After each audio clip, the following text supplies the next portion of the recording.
Hello guys, today I'm going to be showing you one of my most painful losses in my memory.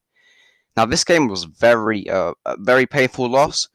I used to note down all my games in this kind of notebook that I have, and I just bang it out today and thought I would show you some of my games. I don't really do this notebook stuff anymore, but I don't know, I just don't quite have the motivation. But I might start doing it again. But I thought I'd show you some of the games I did note down.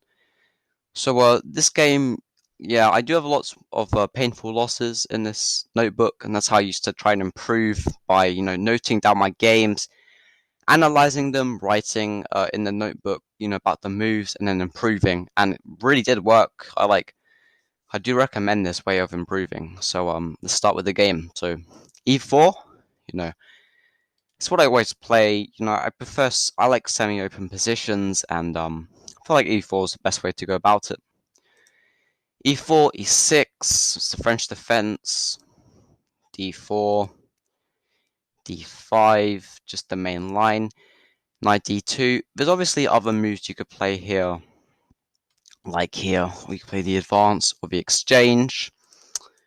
But really the only reason why I play Knight D2 is it's pretty much like the only kind of line I know okay. Is definitely don't know a lot of theory about any French defense line, but it's the line that I've just a pet line, but I've never like kind of studied it or gone off by myself and just learnt it just on the analysis board. Yeah, so 92 C5 is one of the main moves. You can also go here. You can even exchange, play the Rubinstein. So we played C4, C5. It was actually probably one of my personal favorites against the French. Yeah, I mean, I actually quite like the Tarrasch. Just thinking about it now, I definitely think it's definitely a decent opening. So I played C3 is what I normally play, just supporting the center. Knight C6, Knight F6. I think this is fairly standard. I feel like sometimes I play this now, play like this line. Well, actually, no, not quite in this variation, but in a lot of variations, I can show you. I will bring this knight out here. So, like, say he goes here. I go C3, C5. Or what's the main move here? I think C5. Bishop here, knight here, and lots of times I would just go here. You can see that's actually a real like theory line. So yeah, when you get the bishop out here, it's definitely it's so you can get this bishop out. Yeah. So anyway, so I played C5, I played C3. Now C6, pretty standard. Now I think here the problem is that I don't really think I can go bishop D3 here. Knight G to F3, yeah, Knight G to F3 here is the main move. What I played. Knight G to F3, but I thought I'd show you that sometimes this knight comes here if you're new to playing this, or if you still play it, you just don't know. I'm definitely not an expert in this opening, so. But yeah, if you're an amateur, then it's more relatable because, not everyone's going to be playing the best moves. Okay, Queen B6. What it's very just in the French tradition. Now here I played kind of my first weird move, I think. No, I didn't actually. Yeah, here I played. Oh, here I played E. Yeah, so here I played ED5. What's the main line? And my idea behind this was just to isolate his pawn. See when he takes back. This pawn's if I can take this pawn's isolated. Now here I played a move that is kind of like this whole game revolves around this kind of move. I'm not sure this move is quite maybe it's an inaccuracy, but I had a much better kind of future if I played a different move. So, but here I played knight b3. I don't really know why I played it, to be honest, because he's obviously just going to go c4. So I did play knight b3 here, where I said in my notebook, I said not a very good move. I won't do it again because you'll see in the games I found it hard to develop. Now obviously when I played knight b3, he played c4. Uh, Played c4 will make sense. Then I go back and you'll see that it's very hard to develop now. You know, well it was for me in the game because I missed a very crucial move. So I said here, so instead of playing knight b3, it was like the main instructive position. So instead of playing knight b3 here, I said a cool idea is queen e2,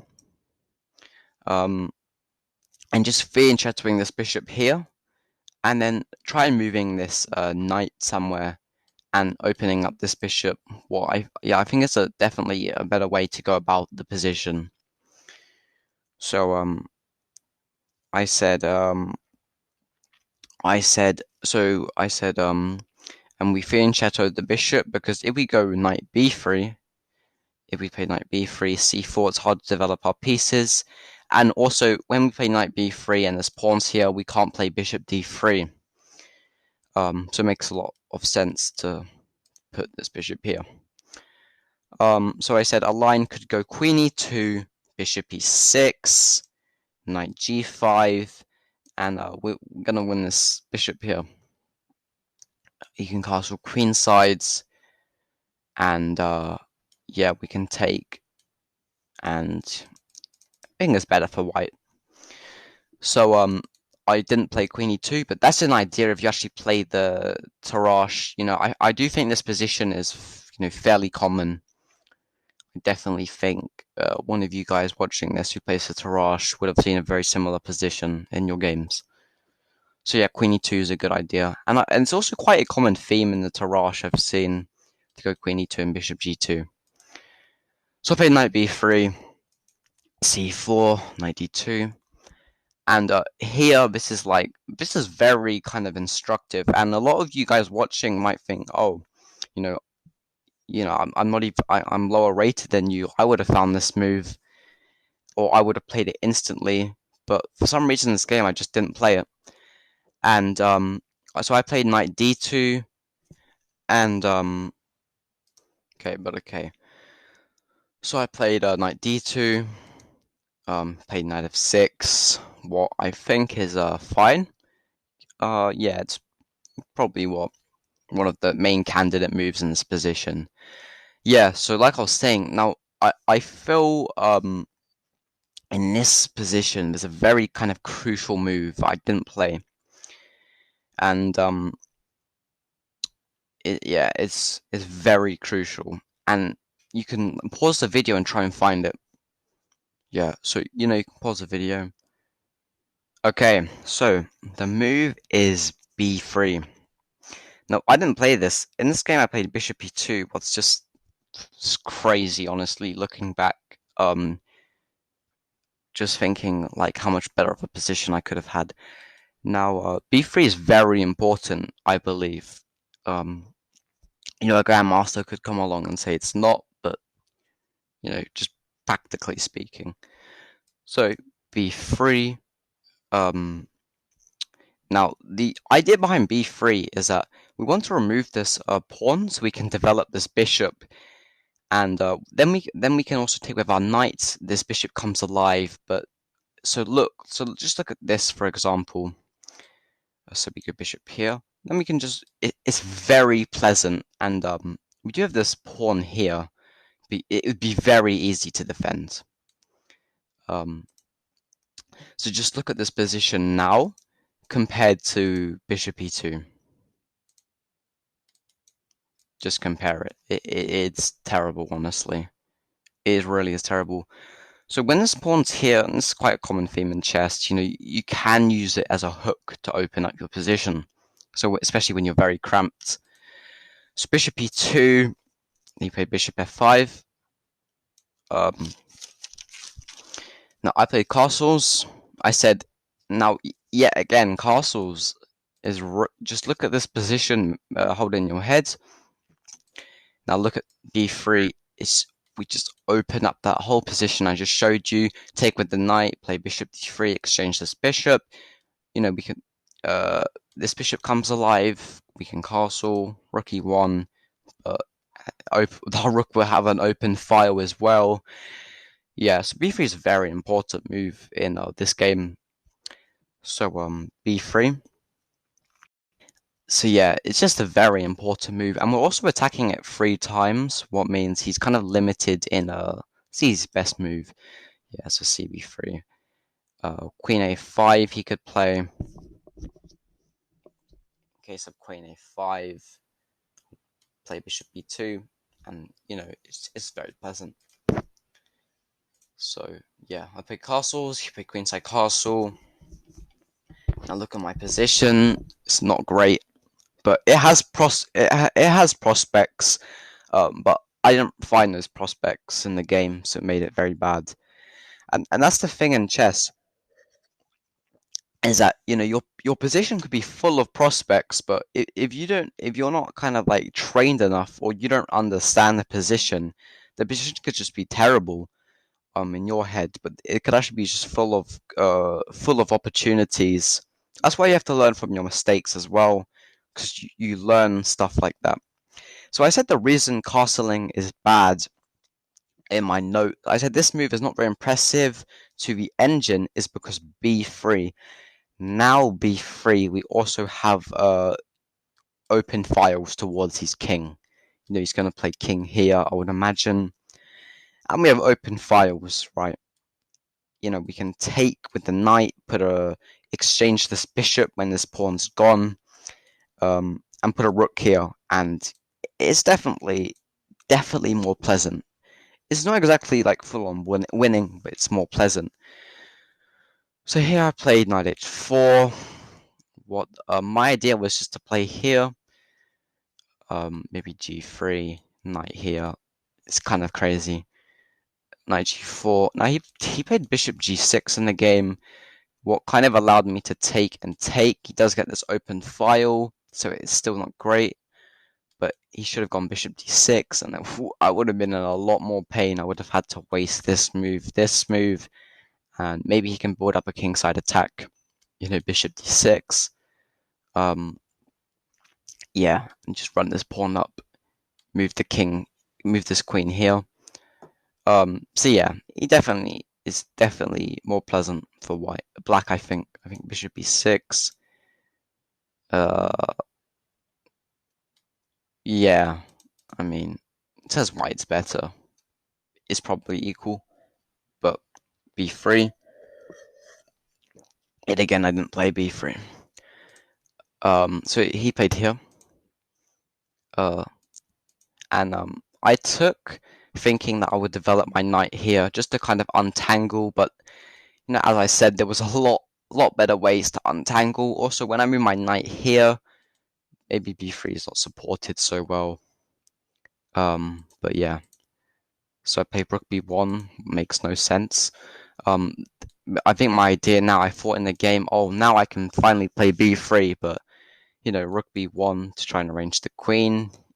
I should just play b3 straight away. He can move here with tempo. So yeah, rook b1 is just not a great move. And this position really could have been avoided moves ago. So anyway, so in this position I played rook b1. I said this move is too slow, and and I said that the fact is that he would just play queen c7 anyway. Moving this queen to align it with this is not very good. So I said, let's look at the straightaway b3 in this position. So b3, b3, queen c7. I think I said g3, and we can open up the lines here. You can play random move, and we can open up the lines. Maybe we do have a weakness here, but I think it's fine. Yeah, white's better. And also we can cover these squares. He also, just a bit of strategy for you. Just thinking now is that also when he has no in chess, like when your opponent has no bishop of when you say you fianchetto, right? Or you kind of play a move like this, what weakens these squares. You see how these squares are a bit weak because all these are controlling dark square, right? Uh, Notice how my opponent doesn't have a light squared bishop.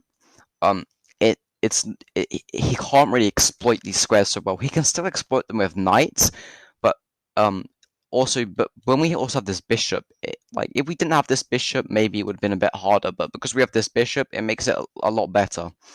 Because these squares, all of a sudden, when this bishop comes to g2, they're not so weak. They control these crucial squares. We can move the knight here, maybe, and yeah.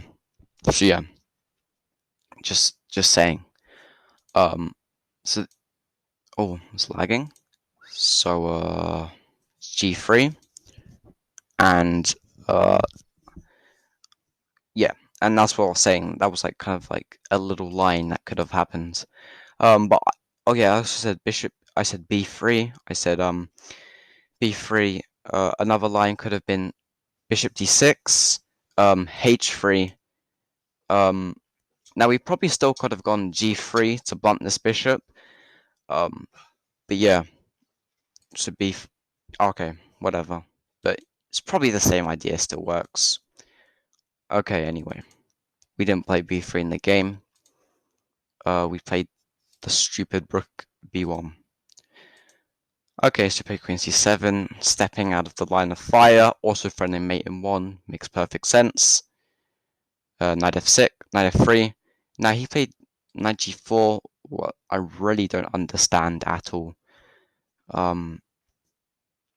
Yeah, I really don't understand this move. And, there might be a deeper reason behind it. But I think in my notes, what I said all the way back in January 2021, I just said it was a stupid move. Now, I could be completely wrong, but, I just played h6. So we pretty much just waited a move. And all of a sudden, this rook's not so strong. And if anything, maybe he wants to move this knight so we can start attacking with these pawns. The kind of cube, the triangle. So yeah, he played knight f6. And I played b3 finally. Yeah, finally I played it. And let's see who's better here. So yeah, so white's better. Makes sense. That's why this game was so painful as well when I bloody lost this game. Okay, so I played b3. Knight a5. Now, knight a5. I believe I said something about this move. Oh, so I played bc4. Knight c4. Now, let me just think. Now, I don't know how good knight c4 is. Let's see what the engine says. So bishop c4. Let's play the line. Bishop c4. So he plays queen takes. Knight e5. Oh yeah. And it's very pleasant. It's very pleasant.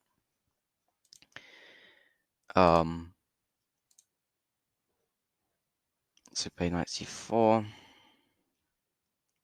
And okay, so play knight c4. Now after knight c4, I play queen b3. Now, I'm just trying to think. I don't think queen b3 was the best move. I should have just taken and played knight e5, centralize my knight. But anyway, I think I wanted to align. Yeah, I think I just wanted to align this. Okay, let's see what he played.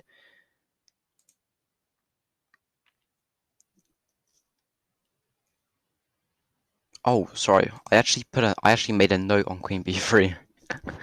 I said just a terrible move for so many reasons. It just stops my attacking chances. So queen a4 was much better. So I'm saying that queen a4 is much better here. So big queen a. I said queen a4 is much better. I said queen b. I said knight b6, and just showing you a model line. Knight b6. But that just loses for him. Ah, whoops. Yeah, he just takes. Don't know what I'm saying in my notes. Because we attacked this pawn, yeah. Yeah, so queen a4 was a lot better. I said I should play bishop g5 as well. Bishop g5 to stop knight e4. Okay. Alright. So I played queen b3. Played bishop d6. I think. Oh, but that's it. I'm just stopping here. So I just stopped my analysis here, but I did go on to lose this game, unfortunately. But like the whole point is not to show you the whole game. The whole point is really just to show you, some opening ideas in the Tarrasch with that queen e2 if we go back. Because just by the way, just looking at this position, uh, it's not great compared to what we could have had. I did lose this game because I think I got in time trouble as well. But yeah, I'm gonna stop the video here. Let's go back a bit. So really the important thing about this game was revolving around this b3 push when the pawn was on c4. If you ever get this in your game, if you're a bit more high rated, I don't think your opponent will allow you, but around 1700 level and below. I think it's more common below. Yeah, I just thought I'd give you some ideas of like how important b3 was, just untangling your position, freeing up this square. So yeah, I hope you guys enjoy. I will be making more videos, so you can subscribe so you don't miss them. Like if you want, and if you want, you can give me some suggestions because